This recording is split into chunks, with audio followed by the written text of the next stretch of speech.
있고요. 자, 이제 중요한 용어인데요. 자, 유치권 대처 방법. 경매 낙찰후 해결 방법 이렇게 보시면요. 자, 우리가 이제 경매 되기 전까지는 뭐합니까? 유치권 요건을 딱 가지고 조사로 가야 되겠죠. 그래서 유치권 된다 안 된다 가부를 결정하고 된다 그러면 얼마까지 되겠다 하는 것을 결정하고 나서 입찰 금액을 산정을 이제 합니다. 그래서 우리가 매각 기일을 가지고 이제 입찰을 하는 거죠. 그 전에 먼저 조사를 해야 됩니다. 그리고 매각되고 납부하고 나서 이제 배당 기일이 되는 이런 상황이 되는데, 자, 먼저 조사를 쭉 하고 나서 유치권이 안 된다고 판단이 됐다. 그러면요, 자, 매각되고 납부하게 되면 소유권을 취득한 거 아니겠습니까? 이때부터 이제 뇌물건이기 때문에 여기서부터 자, 할 수 있는 것이 뭐냐? 자, 형사 고발 조치를 할 수 있다는 거. 그러니까 이 형사적인 문제로 해가지고 고발을 할 수 있다는 겁니다. 그래서 이분이 정당한 근원을 가지고, 그러니까 확실한 채권과 공사했던 그런 모든 것을 가지고 주장할 경우는 형사 고발이 안 되는데, 가짜 유치권자로 판단이 됐을 경우에, 이런 경우에 형사 고발할 수 있는데, 자, 요건은 뭔가 하면 이런 겁니다. 경매 입찰 방해죄입니다. M법 제315조에 경매 입찰 방해를 했을 경우에 그 제가 성립돼가지고 이렇게 옛날 같은 경우는 거의 뭐 많아봤자 집행유예까지 나오긴 했는데 지금은 실제적으로 어쩌니까 확정 판결까지 나는 그런 상황이 되어버려요. 자, 보시면 위계 또는 위력의 기타 방법으로 경매 또는 입찰의 공정을 해야 한다는 2년 이하의 징역 또는 10년간 이하의 벌금을 처한다 이렇게 되어 있습니다. 그래서 312조 이렇게 되어 있는, 315조 이렇게 되어 있는데요. 이렇게 판결도 이렇게 나게 됩니다. 그래서 허위의 공동세금 채권으로 부동산 경매 신경 과정에 유치권 신고한 자에게 형법상 경매 방해죄를 인정한 사례 해가지고 이렇게 판결이 났어요.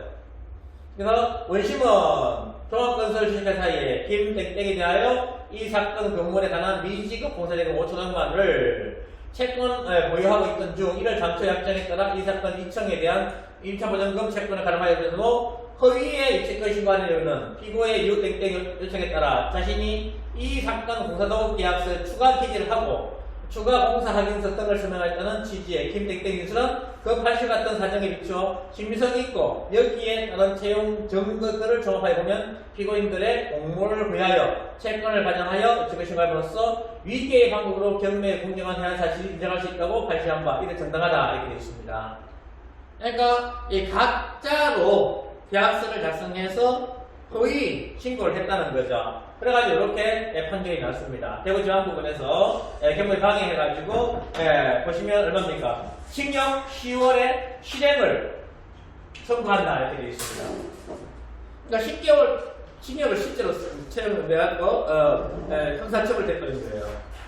옛날 같은 경우는 그렇게 이렇게 발령이 안 했는데 지금은 이렇게 실제로 실행을 때리는 이런 경우가 발생하기 때문에 잘해라 보시면 되겠습니다. 그래서 이런 판결들을 가지고 이제 찾아가는 거죠. 그래서 내가 당신에게 이렇게 경찰에 보고할 거다 당신을. 그래서 실제로 이렇게 가짜 유치권으로 해가지고 할 경우에 실행이 끊어진다.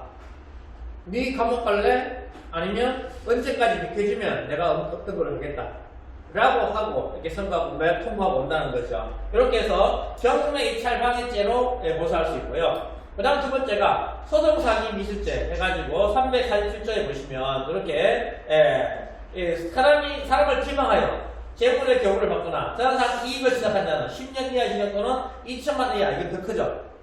2천만 이하의 벌금을 처한다 이렇게 되어 있습니다. 그래서 재량의 방법으로 제3자로 하여금 재물의 경우를 받게 하거나 자산 이익을 취득한 때도 전하고 같은 형을 갖다 이렇게 되어 있습니다. 그래서 이렇게 소송사기 미수죄로 해가지고 결국 이렇게 소송사기 전제 실행의 착수에 해당한다 해가지고 결국 유치권 가짜로 신고한 케이스도 있습니다.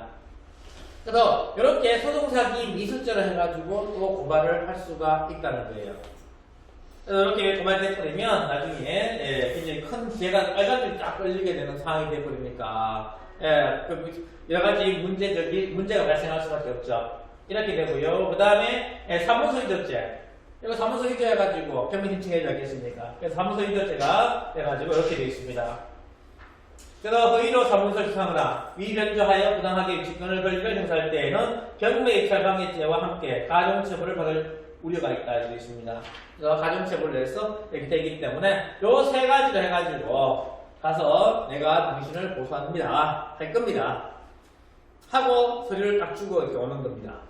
그 사람이 이제 생각을 하겠죠. 그래서 귀한 날짜까지 가가지고 확인을 하시면 된다는 겁니다. 그래서 이렇게 해서 형사적인 고발로 해가지고 할 수가 있고요. 만약에 이렇게 했는데도 불구하고 이 사람이 안 나가요. 또 진짜 고발을 하고요. 조사를 받게 하고 그 다음에 할 수 있는 것이 요겁니다. 인도 명령을 신청할 수 있습니다. 그래서 이 사람이 유치권이 안 된다는 것을 조사했지 않습니까? 그래서 조목조목 그것을 적어가지고 인도 명령 신청할 때 청구해서 제출하는 겁니다. 1점째 그만 낙찰자에게 있다는 거예요. 그 유치권이 안 된다는 것을 증명할 책임은 낙찰자한테 이렇게 있습니다. 그래서 낙찰자가 저를 조사해가지고 청구해서 제출하게 되면 결국 법원 입장에서는요, 원래는 당사자 청문 불러가지고 조사를 하게 돼 있지만 그렇게 하는 경우는 없습니다. 뭐예요? 서면 심리를 합니다. 서면을 보고 유치권 된다 안 된다 나름대로 판사가 판단하는 거예요. 판단하고 나서 만약에 인도 명령이 떨어지게 되면 유치권은 소멸되는 겁니다. 바로 강제 집행을 바로 신청할 수가 있어요. 근데 만약에 이 인도 명령이 기각돼 버렸어. 그러면 판사가 유치권 될 여지가 있다라고 판단한 거예요. 그러면 결국 인도 명령이 안 떨어지게 됩니다. 취소가 돼버려요. 그러나서 이제 인도 명령이 송달 안 되게 되면 할 수 있는 것이 우리 인도 명령이 이렇게 되죠. 신청 시기는 완납 후 6개월 내에 하면 되고요. 6개월 초과되면 이제 신청 불가하다 이렇게 말씀을 제가 드렸고요. 그래서 오늘 면도 수업을 진행해야 된다는 거 말씀드렸습니다. 그래서 목적은 법원에 강제적으로 매수인에게 인도하는 명령물이다. 인도 명령물입니다. 그리고 대상자는 채무자의 인간관계인 가족들도 됩니다. 채무자의 가족들 되고요. 그 다음에 소유자, 물상보증인이죠. 물상보증인 같은 경우도 대상자가 되고요. 그 다음 대항력 얻는 점유자. 그러니까 대항력 유치권 자가는 점유할 수 있지만 유치권이 안 되면 결국 대항력이 없죠. 대상자가 됩니다. 이렇게 해서 유치권자가 되고요. 또 인도명령 결정문은요, 서면심리만으로 가능하고 서면 내용이 부족하면 신문 기재 자료인데 이런 경우 거의 없다고 말씀드렸고요. 그리고 인도명령 허용은 당사자에게만 생기는 허용이다 하는 거. 그래서 갑이 점유자 그러면요, 낙찰 받았어. 낙찰자가 그래서 갑을 상대로 해가지고 인도명령을 낸다는 거죠.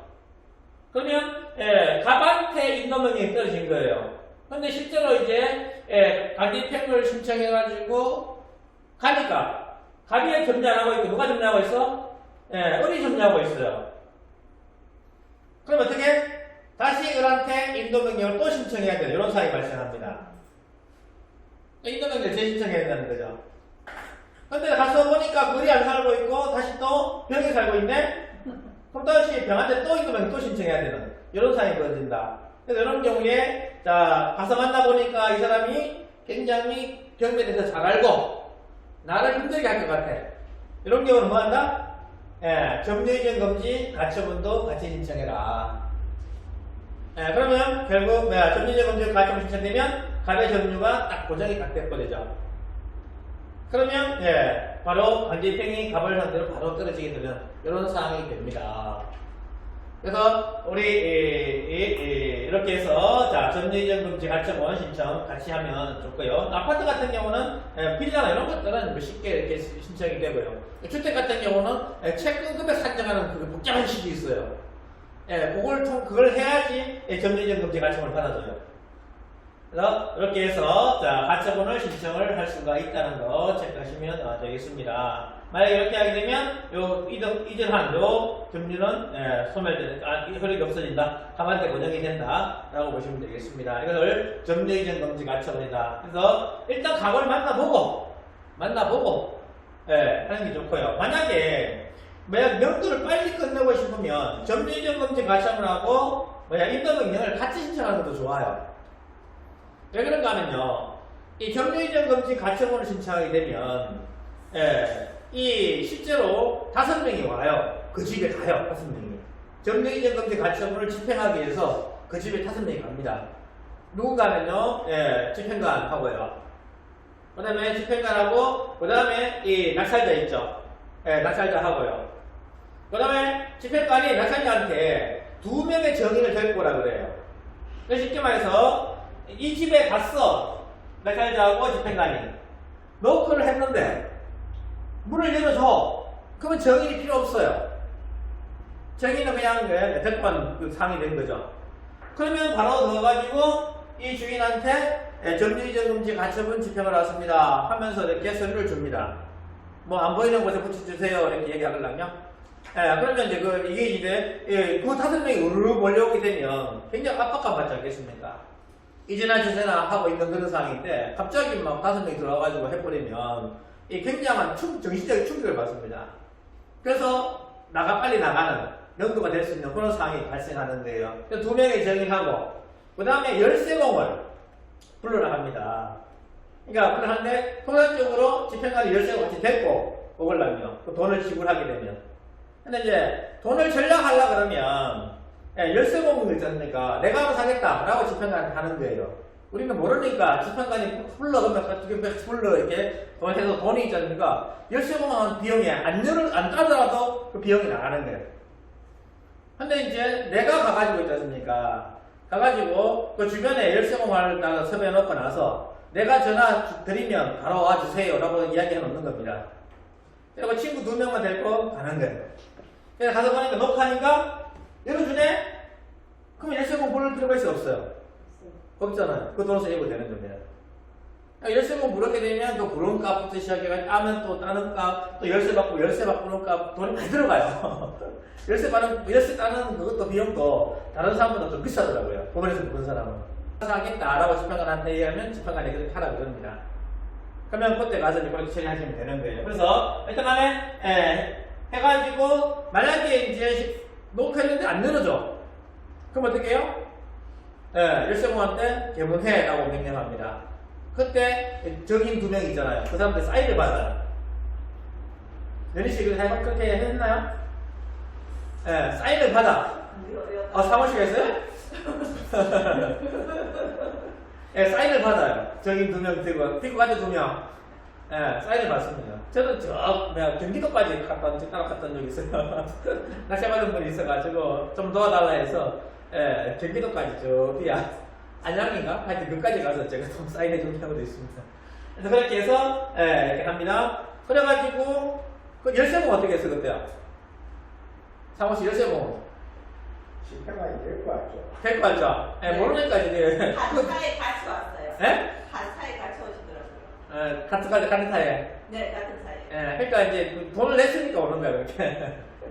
만약에 이제 내가 따로 내가 말씀드린 대로 하면 그런 비용을 세이브할 수 있는 거예요. 그래서 그렇게 해가지고 잘해서 점유이전금지 가처분도 같이 신청하게 되면 굉장히 압박이 되기 때문에 명도할 때 좀 신속하게 빨리 진행된다 이렇게 보시면 되겠습니다. 비용은 내가 하면 이거 직접 바로 신청했잖아요. 예리씨 이거 바로 신청했잖아요. 네. 얼마 들어갔어요? 그거는 얼마 안 들었지 싶은데요. 네. 10만 원. 10만 원 너무 많이 3만 원 정도 하는데. 그래서 자 이렇게 해서 점유이전금지 가처분을 동시에 신청하게 되면 좀 쉬워요. 그래서 이렇게 해서 자 점유이전금지 가처분을 신청을 하는데 명도 기한이 있을 경우에 같은 경우는 이렇게 하면 됩니다. 그리고 입직권 허위인 경우는 증거자를 첨부해서 작성해서 내시면 되는 거고요. 자 부동산 임대 명령 간단합니다. 그래서 이걸 한번 해보시는지 괜히 공부사한테 10만 원 출장비까지 받으면 또 10만 원 정도 추가해서 공무서 2만 원. 2만 원이요? 그건 되게 싼 거고요. 그거는 10일밖에 안 받았어요. 하면서 등기서를 하면서 우리 보통 같이 부탁하다. 아마 뭐 잘하는 사람은 그냥 해주겠다라고 하면 2만 원 더 걸어가네. 2만 원 더 저희 주고. 사장님 지금 10만 원 더 줬잖아요 지금. 그러니까 이제 등기할 때 같이 하도록 하면. 등기비 할 때. 등기할 때 하도록 하면 2만 원. 그러니까 이게 신청할 때 그냥 수령 하고 요거 쓰면 돼 그냥. 네. 복잡한 게 없어. 요거만 쓰면 돼 그냥. 10만 원 계산서에 넣어놨더라고요. 그래 지금 당연히 들어갔더라고. 그래도 등기할 때 2만 원만 더 내면은 저것까지 그렇지 신청해준다 하는 거. 같은 공사죠. 그럼 2만 원. 네. 나는 그냥 한번 해보고 싶어서 직접 해보고 이제 건전항 설정 비용에 대해서는 은행에서 물어요. 그렇죠. 그러니까 소유권 이전 등기 그 비용에 대해서는 법무사한테 우리가 내야 되고 그렇게 그밖에 될 경우에 그러니까 소유권 이전 등기하는 비용 있잖아요. 그거는 우리가 돈 내야 돼요. 그 비용이 그 비용이었던 거예요. 그러니까 이제 자기들이 제일 1순위에 넣어야 되기 때문에 그 자기들 법무사 믿을 수 있잖아요. 아니면 이제 내가 법무사 데리고 올게 이제 그럴 수도 있는데 이제 그런까지 하지 마라. 자기들이 저렴하다 하면서 이렇게 하거든요. 그래서 최대한 이제 우리가 좀 법무사하고 잘 협의해가지고 저렴하게 좀 줄일 수 있는 건 줄일 수, 알면은 줄일 수 있어 그런 거. 너무 자주 하면 네. 서부 쪽이었는데 예. 너무 사상을 예. 그 양반 다 해. 예. 여보, 이 양반 해도, 김철만 해도 이 양반 또 양반. 그 대출을 그쪽에서 서부 쪽에서 빌리니까 예. 다 그래요. 그래서 세 번째는 이야기하니까 10만 원씩 깎아주더라고. 그러면 이거는 공짜에서 10만 원 깎아주고 자주 접하니까 설명은 좀 뻑뻑하더니가 자주 하니까 그래요. 그래서 이렇게 해서 인도 명령을 간단하게 괜찮으면 됩니다. 비용은 얼마 안 들어가요. 예. 왜냐면 1,000원 돼 있잖아요. 뭐 새끼를 본다. 오늘 배 아픈 거 아닙니까? 그 다음에 송달료가 이제 3회가 들어가요. 3회가. 송달료 3회가 들어가요. 3회. 송달료가 많은 거 들어갑니다. 여기서. 그래서 한 2만 몇천 원, 3만 원 안쪽으로 이렇게 다 된다고 보시면 돼요. 그 3만 원에서 이렇게 한번 말씀드리면 예. 이렇게 해서 자 인도 명령 간단하게 신청하시면 되고요. 요거는 누가 정리한다? 아이고 배야. 저한테 좀 부탁하시죠. 해주실 텐데. 되게 말입니다. 예. 인도 명령은 자 이렇게 누가 정리한다? 예. 이렇게 해서 요거까지는 누가 정리한다? 낙찰자가 다 정리해야 된다.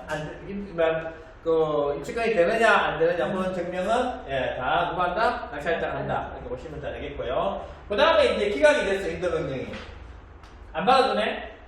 그래가지고 결국 이제 명동소송 들어가는 변호사가 발생합니다. 안 받아주게 되면 명동소송 들어가는데 이때부터는 이제 입장 책임이 누구다? 네, 입주권자가 정리해야 됩니다. 이때부터는. 그러니까 이때까지는 누가 정리했어요? 낙찰자가 다 증명해가지고 글을 만들어서 첨부해가지고 넣어야 되는 이런 상황이 되고요. 이번 소송이 딱지되는 순간부터는 입장 책임은 입주권자가 책임을 지게 됩니다. 그래서 나는 지금까지 조사했던 이걸 해가지고 유치권 무존재 소송을 하는 겁니다. 유치권 무존재 확인 소송을 이제 하는 거예요. 그렇게 되면 이게 이제 명부소송이 되는데 결국 뭐냐? 결국 입장 책임은 누구다? 유치권자가 책임을 다 증명해야 되는 이런 상황이 벌어지는 거예요. 그렇게 되면 결국 유치권에 대한 채권을 증명해야 되는데 이 채권에서 거의 반이 날라가 버립니다. 왜? 실제로 이제 가급적 공사 같은 경우는 계약서를 다 써가지고 다 넣잖아요. 세종 계약 다 하지 않습니까? 근데 일반 원룸 같은 경우에 그렇게 신고를 거의 안 하잖아요. 그러면 증명을 못해, 이 채권. 여기서 거의 뭐 반이 날라간다고 보시면 됩니다. 그래서 입장 책임, 채권 증명에서 거의 많이 깨지는데, 이렇게 되면 유치권자가 결국 시간, 이런 부담, 결국 시간 끌면 끌수록 자기들도 이제 손해되는, 왜 돈이 계속 묶여 있으니까. 그런 상황이 되고요. 낙찰자 입장에서도 결국, 이걸 챙깁니다. 시간이 끌게 되면 결국 뭐냐. 나는 빨리 수익 활동을 해야 되는데 수익 활동을 못하고 묶이는 상황이 되는 거야. 왜? 완납은 다 했지 않습니까? 입주권 되니까 입주권을 빼고도 대출해주네. 그러니까 우리가 법정기상권 같은 경우는 아예 그 대출이 거의 안 된다고 보시면 되고요. 유치권 같은 경우는 유치권 채권만큼 빼고 그 다음에 대출 이제 그 비율이 있지 않습니까? 그걸 따지게 돼요. 그러니까 0.79 하든지 이렇게 해가지고 대출이 됩니다. 그래서 결국 낙찰자 입장에서도 굉장한 손해가 발생하는 게 계속 이자가. 낙찰 금액에 대한 이자가 발생하니까 낙찰자도 손해. 유치권은 또 시간 끌게 되니까 자기들도 계속 손해. 또 증명해야 되니까 또 소송도 진행하고 재판해야 되니까 서로 손해가 되는 겁니다. 그래서 그게 화해가 된다는 거예요. 그래서 우리가 통상적으로 유치권 변호사 쓰게 되면 변호사는요, 그 상대방 변호사하고 둘이 협상하는 거예요, 협상. 얼마 줄게, 내가 유치권 소멸시켜도 없는 걸 하자. 금액 협상하는, 이게 화해가 되는 겁니다, 거의가 대부분. 그래서 변호사가 화해를 유도해가지고 화해가 되면 결국 끝나는 그런 상황이 된다라고 보시면 되겠습니다. 그래서 결국 소송 중에 화해 쪽으로 방향을 잡고 거의 마무리가 이렇게 된다. 악감정이 생기면 확정 판결까지 가요. 그럼 대법원까지 가면 몇 년 걸립니다. 몇 년 동안 걸리는 그런 케이스가 상당히 많아요. 그래서 그렇게 하니 여기서 해야 되는 게 낫다.